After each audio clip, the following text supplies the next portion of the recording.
নমস্কার বন্ধুরা, সবাই কেমন আছেন? আশা করি সবাই ভালো আছেন। আমিও ভালো আছি। স্বপ্নপূরণ চ্যানেলে আপনাদের সবাইকে স্বাগত। আজ বুধবার, মন চাইলো ভীষণ লোটে মাছ খেতে। আজ যা গরম পড়েছে, আপনাদের দাদাভাইকে লোটে মাছের কথা বলতেই রেগে গেল। কিন্তু কি আর করা যাবে, বাজার থেকে লোটে মাছ নিয়ে আসলো।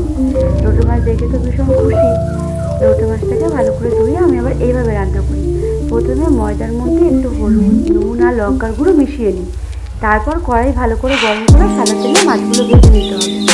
মাছগুলো ভাজা হয়ে গেলে এবার ওই কড়াই তেলটা ভালো করে পরিষ্কার করে নিতে হবে, কেননা এবার পুরো রান্নাটা হবে সর্ষের তেল। তাই কড়াই ভালো করে পরিষ্কার করে না নিলে ওই মাছগুলো যখন রান্না হবে মাছগুলো দেখতে কালো লাগবে। তাই কড়াই ভালো করে পরিষ্কার করে নিয়ে সর্ষের তেল দিয়ে তেজপাতা, গোটা জিরে, হলুদ আর আমি এবার হলুদ আর নুনটা আগেই, কারণ কালারটা খুব ভালো। আপনারা এটা করতে পারেন।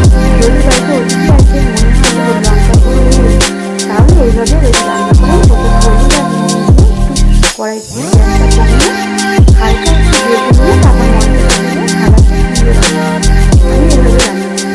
তারপরে মাছগুলো